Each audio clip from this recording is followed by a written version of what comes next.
Hello everyone. आज हम शुरू करेंगे हमारा जो फिजिक्स का 6th लेसन है, चैप्टर नंबर 6 है 12 फिजिक्स का इलेक्ट्रोमैग्नेटिक इंडक्शन। और इलेक्ट्रोमैग्नेटिक इंडक्शन में हम शुरू करेंगे फैराडे एंड हेनरी लॉ। इसके बाद हम मैग्नेटिक फ्लक्स के बारे में बात करेंगे, क्योंकि हमारी एनसीईआरटी की बुक में पहले इलेक्ट्रोमैग्नेटिक इंडक्शन में फैराडे एंड हेनरी लॉ दिया गया, तो पहले हम उसी के बारे में डिस्कस करेंगे। कई बुक्स में जो है पहले जो है मैग्नेटिक फ्लक्स दिया गया। दोनों ही मैग्नेटिक फ्लक्स में इम्पोर्टेंट पॉइंट है हमारे पास हेनरी और फैराडे लॉ, दोनों ने मिलकर जो है इसके ऊपर काम किया था। तो इलेक्ट्रोमैग्नेटिक इंडक्शन का बेस है हमारा Faraday and Henry law.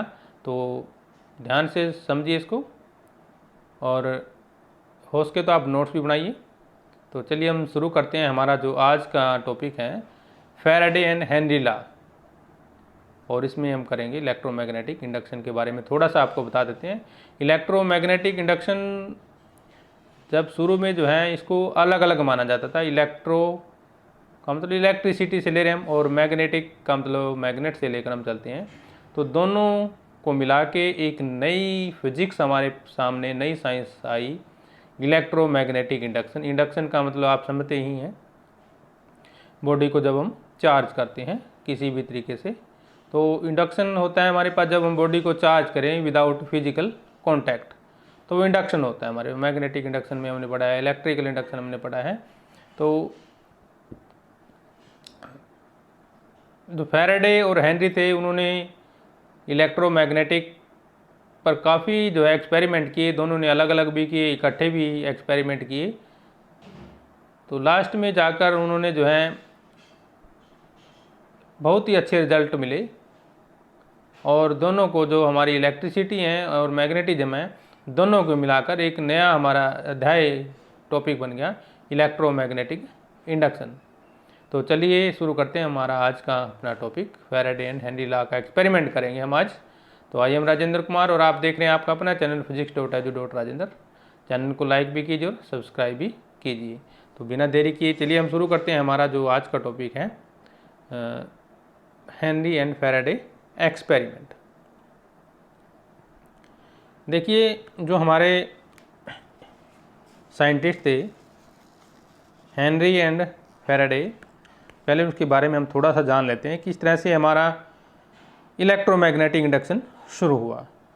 Electricity और मैग्नेटिज्म जो है पहले दोनों अलग अलग ब्रांच समझी जाती थी, एक दूसरे से अनरिलेटेड रहे बहुत लंबे समय तक। काफ़ी डिकेड्स के बाद, यानी कि जब लगभग हमारी 19वीं सेंचुरी आई, 19वीं सेंचुरी आई, तो एक्सपेरिमेंट किए गए ओरस्टेड के द्वारा सबसे पहले। इसके बाद एम्पियर भी आए और कुछ और साइंटिस्ट आए जिन्होंने इलेक्ट्रिसिटी और मैग्नेटिज्म पर इकट्ठे काम किया। तो जब वो काम कर रहे थे, उसके ऊपर एक्सपेरिमेंट कर रहे थे, उन्होंने पाया कि जो मूविंग इलेक्ट्रिक चार्ज है वो मैग्नेटिक फील्ड इंड्यूस करता है। क्या करता है? ध्यान से सुनिए। जो हमारे पास मूविंग चार्ज है, क्या है? मूविंग चार्ज है, वो क्या करता है? मैग्नेटिक फील्ड इंड्यूस करता है।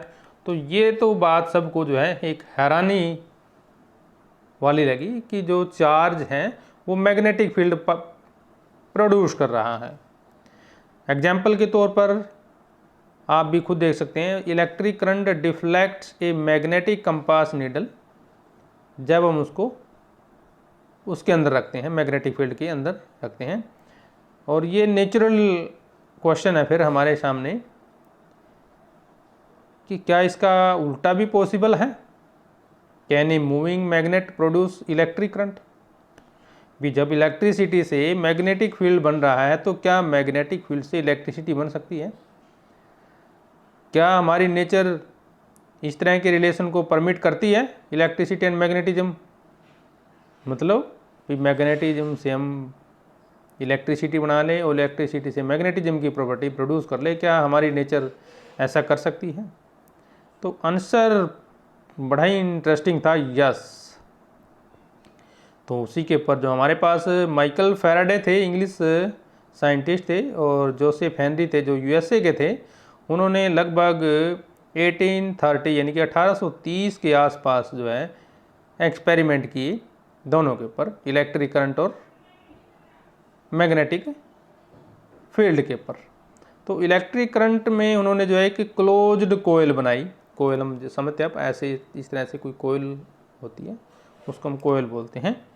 तो उन्होंने जो है क्लोज्ड कोयल ली और जब उनको मैग्नेटिक फील्ड में रखा, चेंजिंग मैग्नेटिक फील्ड मतलब मैग्नेटिक फील्ड चेंज करना, जैसे हमारे पास ये नॉर्थ पोल और साउथ पोल है, ये नॉर्थ है और ये साउथ है।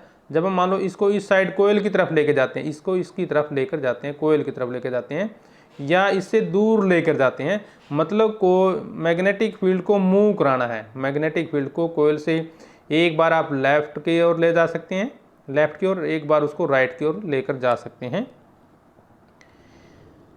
तो बड़ा ही हैरानीजनक उनको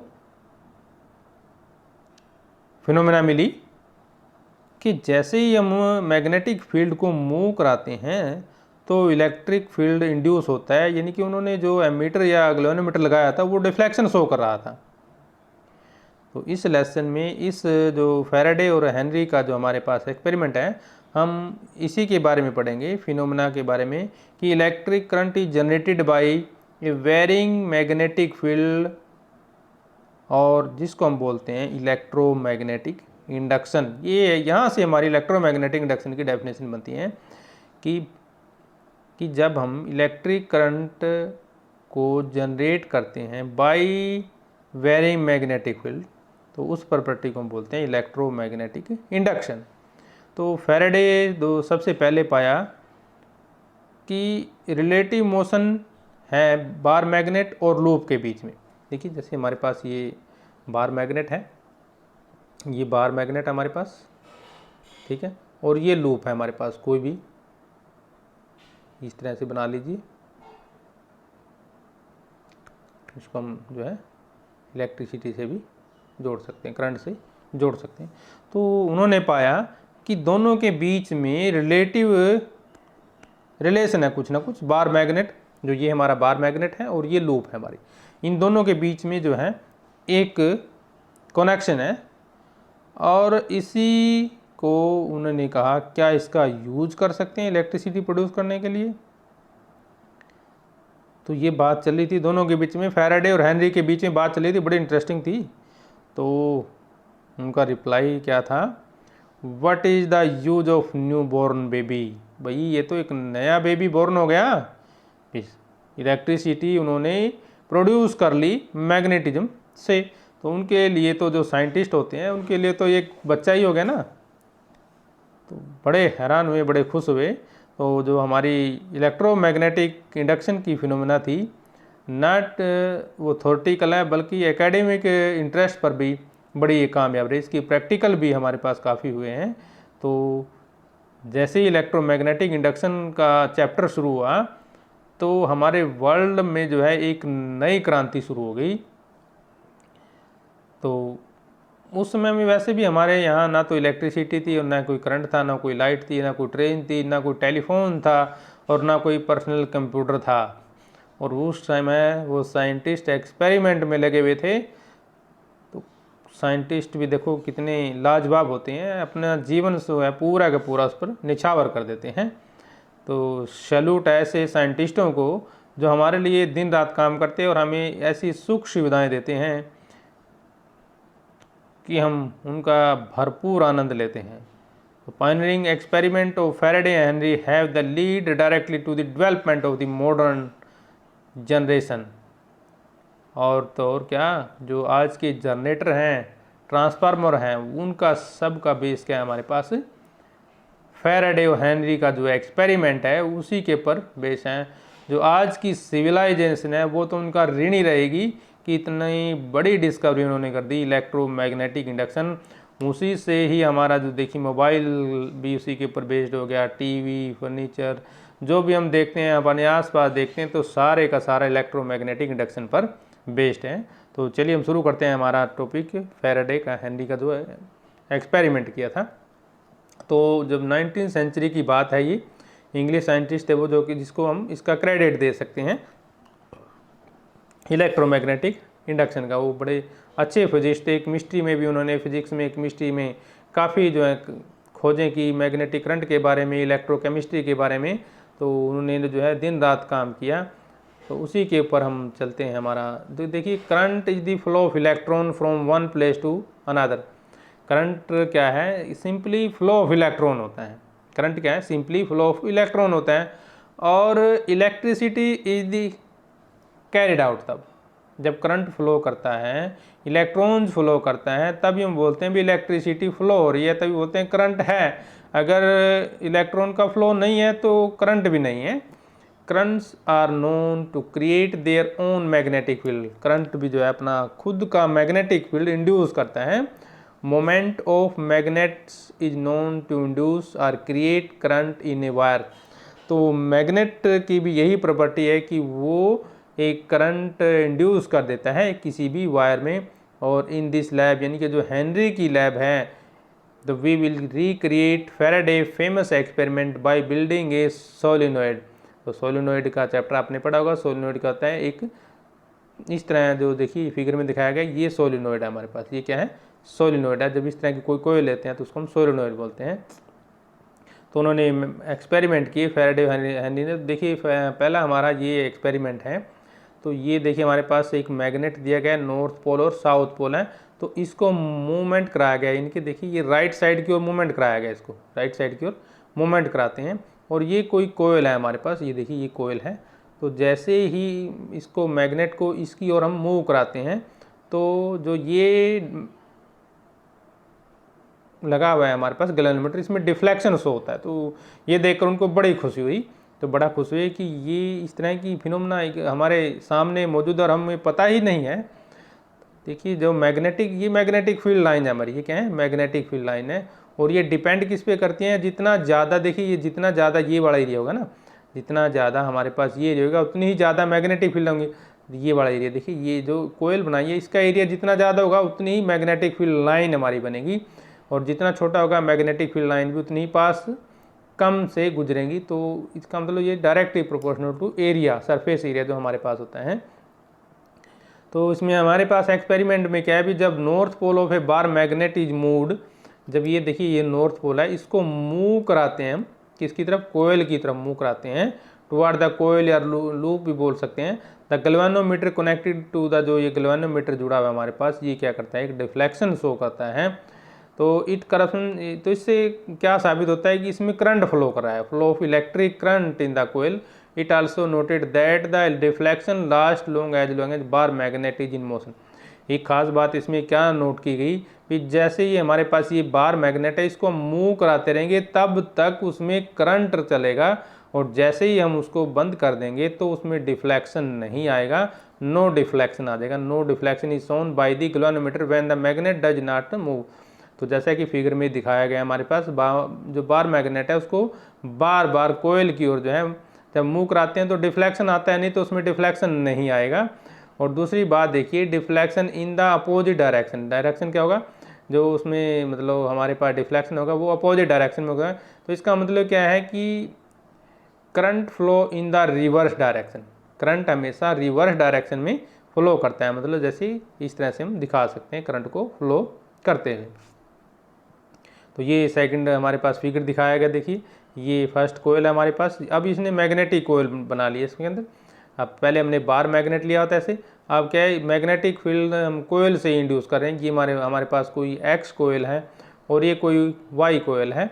और जब इसके अंदर हम दोनों, इसके जो फर्स्ट कोयल है, इनकी जो वाई कोयल है, उसमें से करंट पास करते हैं तो, और इसको मूव कराते हैं दूसरी कोयल, यानी कि जो एक्स कोयल की ओर मूव कराते हैं, तो वो ही सेम फिनोमेना हमारे सामने आती है। उसमें से क्या, जो मैग्नेटिक फील्ड है यानी कि गैल्वेनोमीटर लगा हुआ है, वो क्या शो करता है? हमारे पास डिफ्लेक्शन शो करता है। ठीक है, क्लियर पॉइंट ये। इफ़ द सेम, जो हमारे पास एक्सपेरिमेंट है जो रिपीटेड विद साउथ पोल, यदि साउथ पोल हम करते हैं, मतलब पहले क्या करते हैं, हम इधर नॉर्थ पोल लिया हुआ था ना, अब अगर हम इस साइड में साउथ पोल ले लेते हैं, इसके साइड क्या ले लेते हैं? साउथ पोल ले लेते हैं। तो गैल्वेनोमीटर शो डिफ्लेक्शन करता है just opposite to the that observe with the north pole, लेकिन मोमेंट उसका क्या रहेगा? अपोजिट रहेगा, toward the coils away from the coil. In other words, south pole is move toward the coil. यानी कहने का मतलब जब हम साउथ पोल को कोयल की तरफ मूव कराते हैं तो we will get the result as shown in the figure, जैसे हमने पूरा फिगर देखा है, south pole is moved away from the coil, we will get the result as shown in the figure, जो हमने अभी देखा है। तो ये देखिए हमारे पास ये फिगर रही है, तो तब हमारे पास इस तरह की सिचुएशन आ जाती है। और ये जब हम इलेक्ट्रिक करंट यूज़ करते हैं, कोयल यूज़ करते हैं, तब ये हमारे पास ये फिनोमेना हमारे सामने आती है। और सेकंड एक्सपेरिमेंट की बात जब हम करेंगे, if a second coil Y carrying a steady current drawn from a battery is move toward the coil X connected to galvanometer, then the galvanometer show a deflection, this confirm that an electric current is induce in the coil. तो ये देखिए हमने अब magnet के स्थान पे क्या ले लिया, अब कोयल ले ली, ये हमारा सेकंड एक्सपेरिमेंट है। देखिए मैग्नेट के स्थान पे ये क्या है, कोयल ले ली, पहले हमने यहाँ पे क्या लिया हुआ था, मैग्नेट लिया हुआ था। तो सेम प्रॉपर्टी वो शो कर रही है जब हम उसको मूव कराते हैं, ठीक है ना। तो ये देखिए फिगर में, अब देखिए अब इसमें क्या किया है, इसको अब मूव करा दिया दूसरी साइड में। तो ये देखिए गैल्वेनोमीटर का डिफ्लेक्शन भी मूव हो गया अपोजिट डायरेक्शन में। तो इसी से हमारा जो एक्सपेरिमेंट है फेराडे का, उससे हमें क्या मीनिंग मिलता है कि when coil Y is moved away from the coil X, the galvanometer show a deflection in the opposite direction, जैसे कि फिगर 2 में दिखाया गया है। It is also noted that a deflection last long as the coil is motion. तो कहने का मतलब हमारा एक रिजल्ट निकलता है कि जब हम कोयल को मूव कराते रहेंगे तब तक जो है मैग्नेटिक फील्ड, यानी कि उसमें से इलेक्ट्रिक फील्ड कब मूव करता है, जब मैग्नेटिक फील्ड मूव करता है। इलेक्ट्रॉन तभी बनते हैं, तभी घूमते हैं जब मैग्नेटिक फील्ड मोमेंट में आ जाता है। और दूसरा, no deflection is shown by the galvanometer when coil Y does not move, यानी कि जो हमारी कोयल वाई है यदि वो मूव नहीं करेगी, देखिए ये वाली कोयल है ना, ये कोयल यदि हम इसको मूव नहीं कराते तो इसका मतलब उसमें मैग्नेटिक फील्ड भी इंड्यूस नहीं होगा, और नहीं अगर मैग्नेटिक फील्ड इंड्यूस नहीं होगा तो करंट भी हमारे पास इंड्यूस नहीं होगा। ये दोनों एक दूसरे से रिलेटेड हैं। तो दोनों केस में हमने क्या देखा, deflection and consequently current become larger if coil is move toward और अवे फ्रॉम द कोयल, जैसे देखिए फिगर में दिखाया गया। तो ये कोयल हमारे पास, देखिए ये दूसरा एग्जांपल हमारे पास कोयल के लिए। तो बड़े ही अच्छे एक्सपेरिमेंट है हमारे पास। जब फिक्स कर दिया, नो मोमेंट कर दिया, तो करंट भी नहीं है, ठीक है ना। No moment no current, formula याद कर लीजिए, no moment no current, current भी नहीं है। और जब हम मूव कराते हैं, देखिए कोयल को मूव कराते हैं तो करंट भी हमारे पास किस में आएगा, अपोजिट डायरेक्शन में आएगा। देखिए क्योंकि हम इसके अपोजिट आ रहे हैं तो करंट भी क्या आएगा, अपोजिट डायरेक्शन में शो करता है। देखिए ये इस साइड जा रहा है ना, देखिए, तो करंट हमारे पास इस साइड में आ जाएगा, ठीक है। एक्सपेरिमेंट जो थर्ड किया उसमें क्या था हमारे पास, in a relative motion between a magnet and a coil experiment, the between two coils experiment 2 जैसे किया हमारे पास, necessary to induce current, Faraday answer this question through another experiment, concluded that relative motion is not absolute requirement. तो यानी कि जो पहले 2 experiment हमने किए जब उसने, तो उसमें क्या हुआ भी, इसमें जो है हमारे पास रिलेटिव मोशन होना चाहिए दोनों के बीच में। तो उसके बाद उसने एक्सपेरिमेंट किया, अनदर एक्सपेरिमेंट किया एंड कंक्लूड किया that the relative motion is not an absolute requirement. जैसे कि हम फिगर 3 देखेंगे, अभी देखते हैं थोड़ी देर पहले, इसको रीड कर देखिए, ये फिगर 3 है हमारे पास। तो इस तरह के फिगर में दिखाया गया है हमारे पास। तो इसमें क्या दिखाया गया है, किस तरह से इसको उसने क्लियर किया है बात को। तो ये कहता है कि जब हमारे पास both the coil P and S, primary और सेकेंडरी कोयल की बात करें, पी का मतलब प्राइमरी कोयल लेता है और एस का मतलब सेकेंडरी कोयल, जब फिक्स कर देते हैं, the coil S is connected to a galvanometer while the coil P is connected to a battery through the key, the coil P is generally called primary coil and S called the secondary coil. A momentary deflection is observed in the galvanometer when key is closed, जब हम की को बंद कर देते हैं, the deflection shown by galvanometer become zero almost instantly if the key is kept closed to maintain the current। अब ये की बात कर रहे हैं, देखिए अब ये देखिए हमारे पास ये की लगाई गई, ये प्राइमरी कोयल है और ये सेकेंडरी कोयल है। तो की के ऊपर डिपेंड कर रहा है कि जैसे हम की को क्लोज करते हैं, लगा देते हैं, स्विच ऑन कर देते हैं, तो ये डिफ्लेक्शन शो करता है, और जब हम इसको रिलीज कर देंगे तो ये डिफ्लेक्शन नहीं शो करेगा, ठीक है ना। यानी कि if the key is open A momentary deflection is again observe but in the opposite direction, यानी कि वापिस आ जाएगा वो, यानी कि उसने क्लियरली द डिफ्लेक्शन